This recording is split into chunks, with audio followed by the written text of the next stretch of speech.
Thank you very much for this lecture, and I would like to thank you on behalf of Mr. Ambassador, who unfortunately couldn't attend this lecture right now.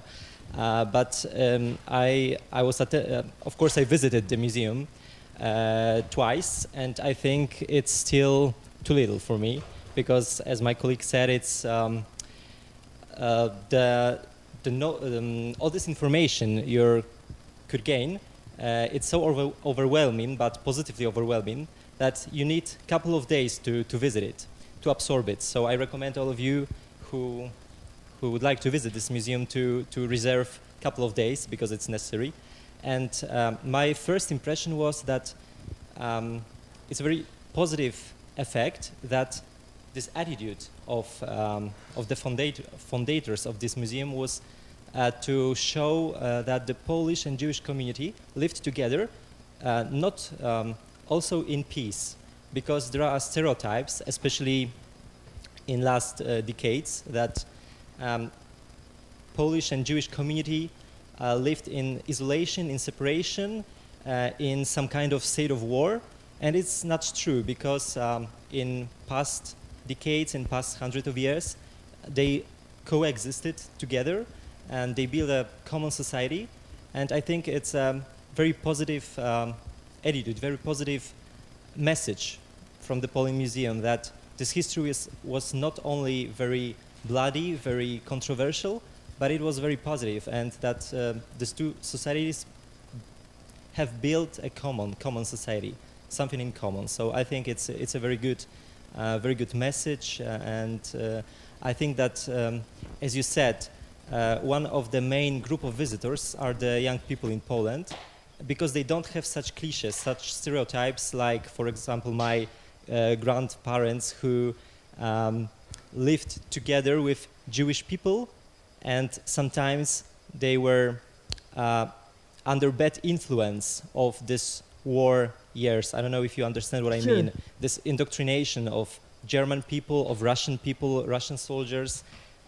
Those young generation has a free mind, and they look at this history in different, another way. So I think this museum is very, very important and very necessary, and I think that numbers only prove it.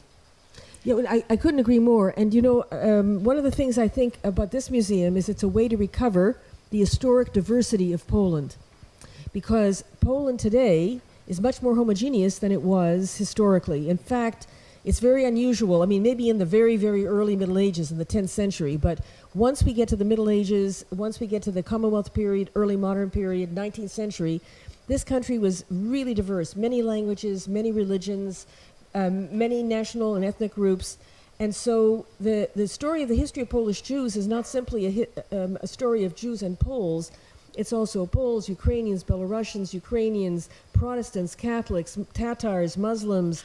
It's just incredibly diverse. Linguistically, also very diverse. And Poland today is a result of the war, of genocide, emigration, redrawing of borders, relocation of populations, is much more, it's not 100% homogeneous, but much more homogeneous than historically. And so this story, because for many, many young people growing up in Poland today, they haven't experienced the diversity that, say, their grandparents experienced. And so this is one of the ways to find within the history of Poland itself this history of diversity. And I think it's an incredible opportunity, very, very important, really important kind of thing. So thanks, I appreciate it. Thank you. Do we have any other? Be brave. Okay. Be brave.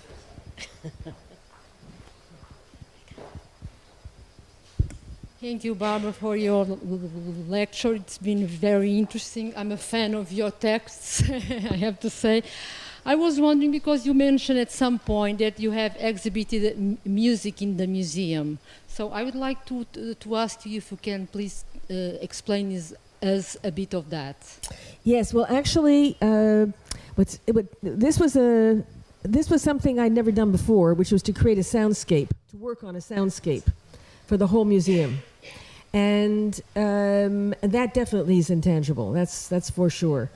We worked with a sound designer, a sound studio, and at first I was really uneasy, because I understood archival sound. I understood sound as a historical artifact. So the earliest cantorial recording, wonderful recordings from before World War I of Yiddish theater in what was Lemberg and Lvov and then Lviv.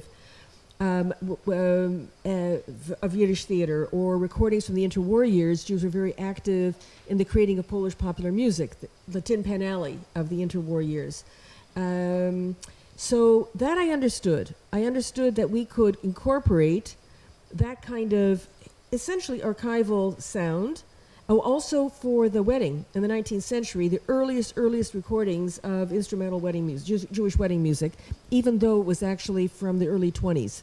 But nonetheless, so that I understood. What I didn't understand was the rest. And the rest is I was worried about sound effects.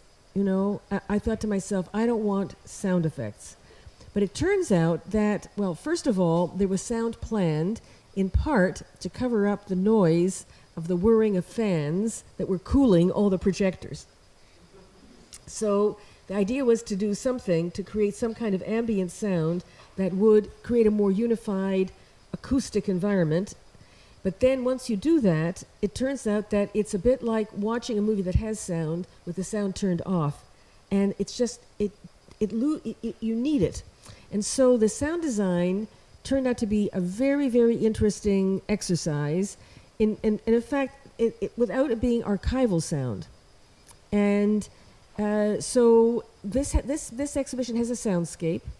I wish that we had designed it earlier, because then I think we could have done a better job of installing the speakers.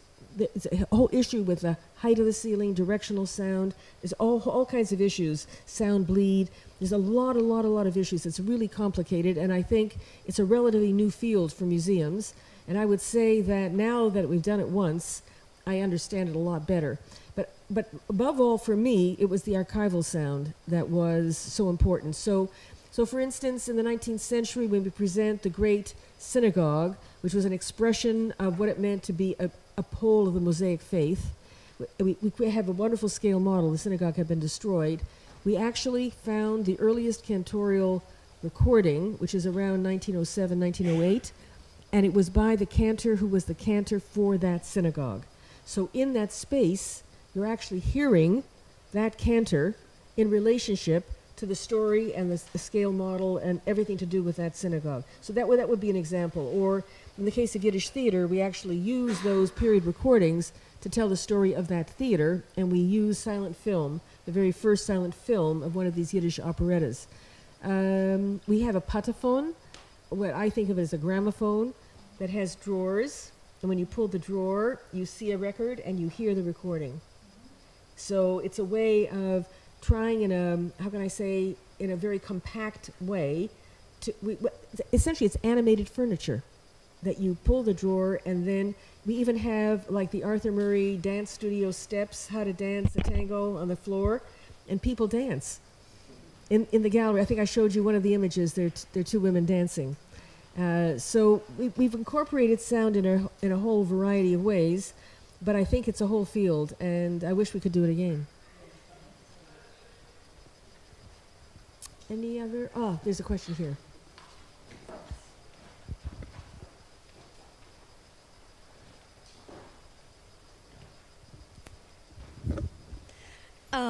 When you were talking about the lack of an exhibition or the lack of objects, I was remembering about a museum that I visited recently in Zagreb, Croatia, that is the Museum of Broken Relationships. Oh, it's the best. It has nothing to do with this one, but well, it was exactly the same. I mean, it was just banal objects over there, and the important or the essence of the museum was the stories that the objects were telling, or not or not like that, but the object was there just to materialize something that was a story, but the story was the museum in the end.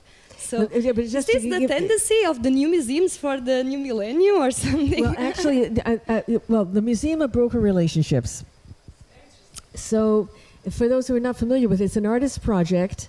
It's not really, it's not a freestanding museum. It's essentially an exhibition that moves around. And what I love is that wherever they go, they solicit more objects that are linked to stories of broken relationships. And it can be an axe. It can be, you have no idea what these objects will be. And I think the key to it, and they always do wonderful installations, but essentially it's an object and a story, an object and a story. But the beauty of it is that, first of all, it's a surprising relationship between the object and the story. You think to yourself, what is an axe, apart from an axe murder, but what does an axe have to do with a broken relationship? And some other kinds of, so there's, the value of the object has to do with its place in the story. And the surprise of the story, well, the stories are great themselves, but then it's that relationship that is the key to it, and it's absolutely brilliant. And they do a kind of crowdsourcing. When they come to a new place, they invite people in that area to contribute objects and stories. And then they put it online as well. So if you're interested, go just look online for Museum of Broken Relationships. It's super. And I would say also the Museum of Innocence in Istanbul would be another great example.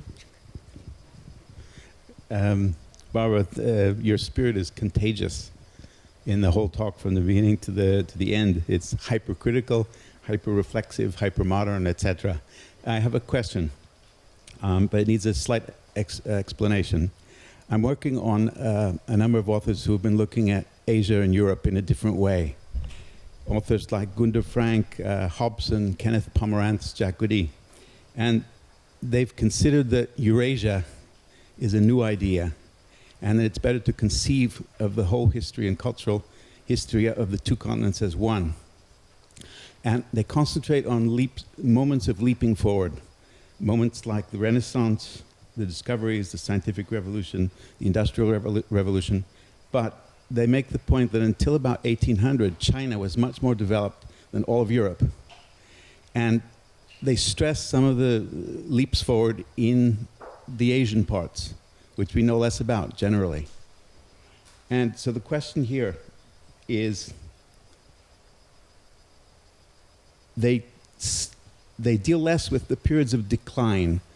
Asia had periods of leaps forward. Europe also had periods of leap forward and declines. After 1800, the Ming Dynasty caused China to go into a decline and a stagnant period. But the problem with this is that they don't really concentrate on the declining periods. And so the Middle Ages is the big example of the decline in Europe and the West. But there are other authors who stress that there were a lot of inventions during the Middle Ages. So the question here is, the 600 years or so that you consider very important, can we actually extend it to more than 1,000?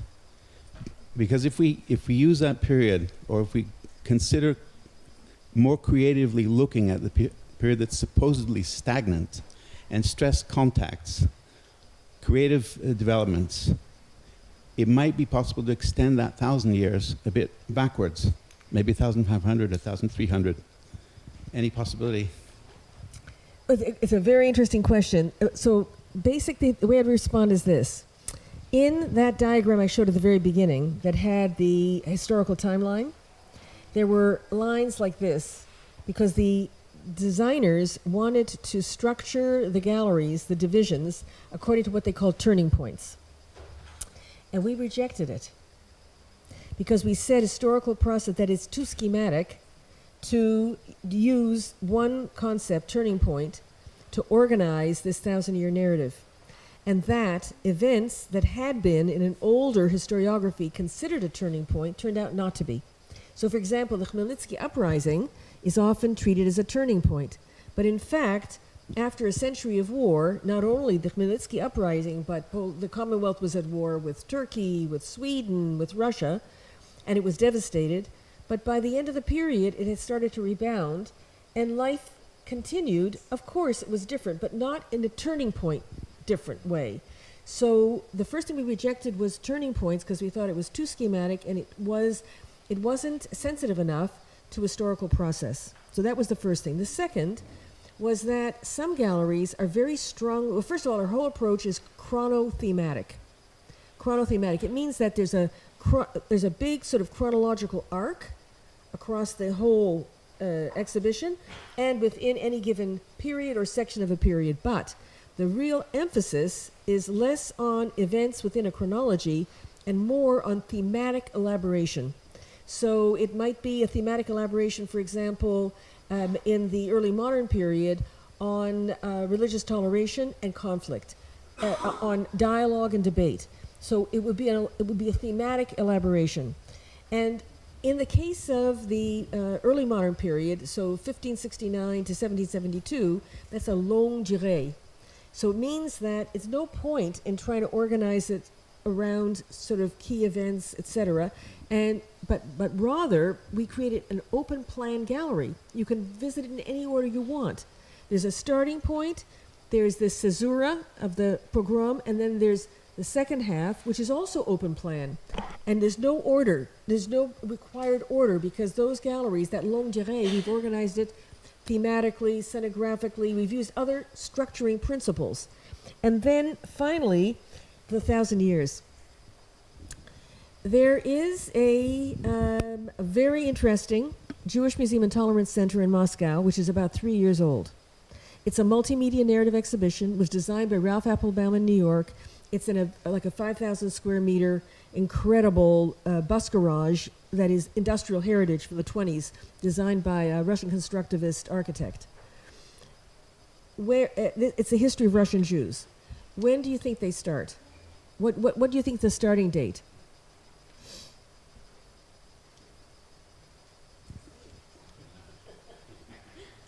What's the starting date for the history of Russian Jews? The Museum of the History of Russian Jews.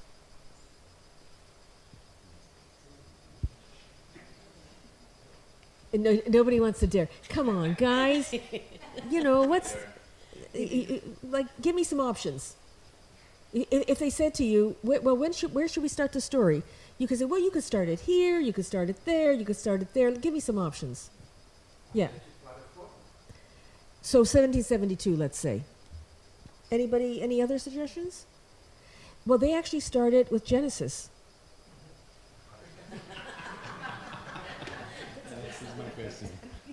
They started with creation, that God created the world. He didn't create Russian Jews right away, but he created the world. And there's a good reason. I mean, the thing is this, that actually, I think probably, I wouldn't be surprised if there are other museums that do this, but in this case, this is a very, very interesting museum and quite sophisticated, and I think, even though I wouldn't make it that way, it's not the point. There are many ways to make a museum. But this museum is the project of Lubavitcher Hasidim, of Chabad. This is a religious, this is from the religious section of, these are religious Jews, Orthodox Jews, coming specifically from the Hasidism, which is a sort of a subset of religious Jews, and from a subset of that group called Chabad Lubavitch, and they're unusual in so far as they do what we call inreach. Not outreach, but inreach. In other words, they want to bring Jews closer to religious observance, and especially in a Lubavitch way. And so they figured out that museums, I asked the person who heads it up, I said to him, well, why a museum? He says, well, as far as Jews are concerned, they don't go to the synagogue, but they will come to the museum. So we'll meet them at the museum, whatever it takes. So from their point of view, this history, for them, their sort of historical way of thinking, it starts with creation. They take it up to the destruction of the Second Temple, and then they deal with the creating, essentially the emergence and the history of the diaspora. They take that up to 1772, and then they start essentially the history of Russian Jews, which starts, of course, with the partition, the partition that Russia took. So, but your question is interesting because there's a Khazar theory of the origin of Ashkenazi Jews, that they're actually converts from the Khazar kingdom from the east and a kind of a Slavic origin, but there's no evidence. So, we can speculate. But it's an interesting question as to where one would go if one were to extend the narrative, but also that a different sort of regional way of thinking, I think, is also really interesting. Yeah. I was very astonished when you said that Jewry in Poland is very old. It's very big. It's very important. It was very big. It's very important, but it's not very old, because, as a matter of fact, they speak Yiddish. That means they came from Germany. Then there was a guy coming from the peninsula. So Polish Jewry, as Christianism in Eastern Europe, is very recent. It's very important. That's why the first generation of wisdom came from Germany. Later on, rabbis and so on, later on they came from Poland to Germany. So Polish Jewry, the 1,000 years is fabulous, but it's not. It's recent in European Jewish terms. Well, actually, it's a good point, because I like to say, people say, who's a Polish Jew? What's a Polish Jew? Can you talk about Polish Jews in the 10th century? I like to say, number one, that the Poland that we talk about is the Poland of the period. So the geography is always the geography from the period itself. Whatever the geography of the period is, that's the territory in which we tell the story, number one. Number two, I like to say that Polish Jewry is a work in progress, and that the issue of identification, even to this day, Jews from Poland are often more closely identified with the town they came from than with the country. So it depends, it depends.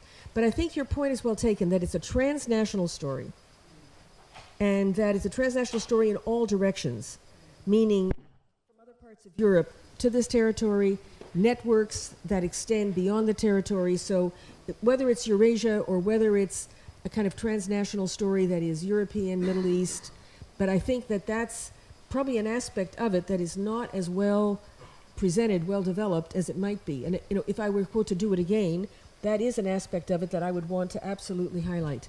So I think your point is very, very well taken. Any other? Oh, we've got a question at the back.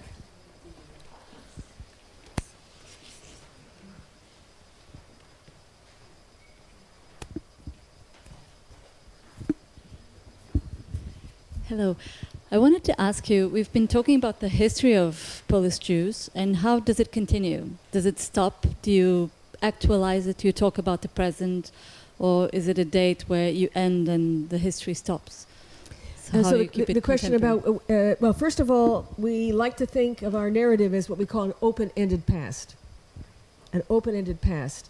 And what we do is we bring the story all the way up to the present. So in fact, the first and only time that we use video interviews is with Jews living in Poland today, because that's from the period, it's from the moment. And we can imagine that that we will incorporate new interviews over time that will reflect how Polish Jews are thinking. And for example, this will give you a good feel. The interviews that we did with over 20 people, younger, older, all kinds of people.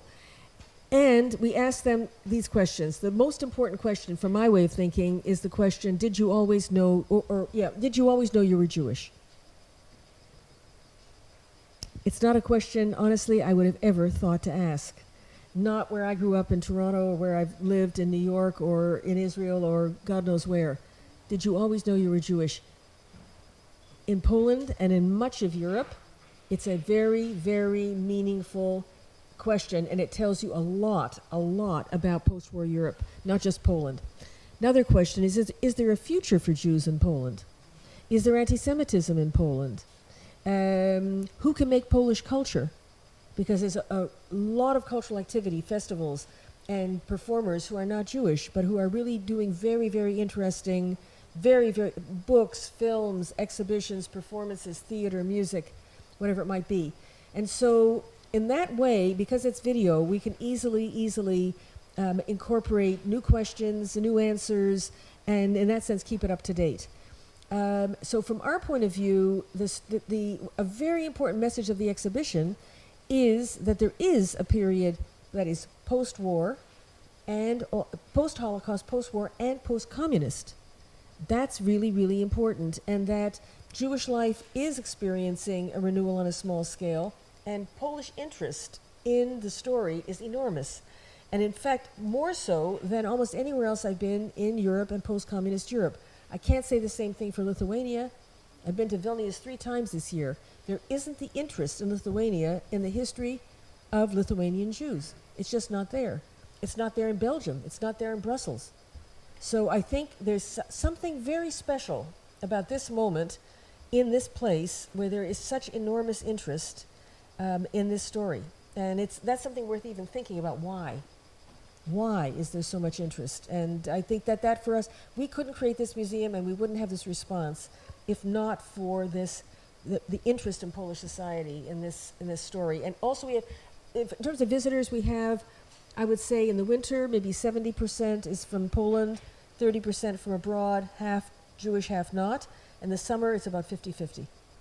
So we have a really, I think, incredible opportunity to reach an audience that's very receptive and very open to the story.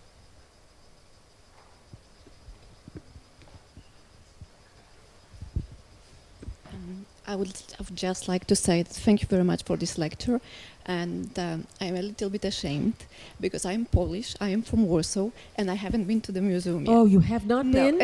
Oh, well. But I will surely go there next time I go home. I would like to say that I think that Poland really needed this kind of museum, because sometimes it seems to me that foreigners and people from all over the world, they just see Poland as a last stop for the Jewish in general, because they see Poland as a place where they died. And as you said, in the museum, people can see that they lived in Poland, that they belonged to, that they were part of it. Not just they lived there, but they were of Poland. So this is a chance for Poland, for Polish people, to be seen and recognized in some other way. Because, as I said, sometimes I think that people go to Poland to go to Auschwitz, to see the worst things that can happen in the world. And this is very sad for us, for Polish people, because Poland is much more than that. And Jewish were there; they have been the part of Polish culture, and they will always be. They will always be the part of our culture. Thank you. Well, actually, we're trying really hard. We think that one of our target groups are these organized groups of Jewish youth from Israel and also March of the Living, which are Jewish youth from around the world, especially North America. And for the last 7 years, their itinerary has been 100% exclusively to visit death camps in Poland. But I'll give you, this may be encouraging. Abe Foxman, who was the head of the Anti-Defamation League in New York, would come to Poland with his young leaders, and they would meet the officers of the Israeli Defense Forces. And one Friday evening, I was invited to join them. And I sat on one side of Abe, and the young Israeli assistant to the Israeli ambassador in Poland sat on the other side, and an older Israeli woman sat opposite. And we heard a ruckus in the other room, and Abe said, "Oh, that must be one of those March of the Living or those Israel groups," and he was very unhappy about them. And I thought, oh my God, I've got an ally, because I'm very unhappy also with their itinerary. And I said, what's the problem? He said, Holocaust by day, party by night. In other words, it wasn't 24 hours Holocaust. So then the older Israeli woman across said, "Oh, but they come back to Israel and they're much better Zionists." And then the young Israeli assistant to the Israeli ambassador in Poland looked her straight in the eye and said to her, "Do you mean you have to bring them to Poland and teach them to hate Poles to make them better Zionists?" And I thought, when I heard that coming from the Israeli embassy in Poland, I thought, there's hope. There's hope. And actually there is, because March of the Living especially, and this is, they bring 10,000 youth together and they all march at the same time at Auschwitz, Birkenau. They have been for years trying to expand the itinerary and are now incorporating a visit to POLIN Museum, and hopefully the Israel groups will do so more. We just trained 200 Israeli guides. So we think that what's very important about this museum is that it tells the whole story. That for us is the key, because the story can't be trusted unless the whole story is there, the best of it and the worst of it. And that's what we would try to do. So I think there's hope.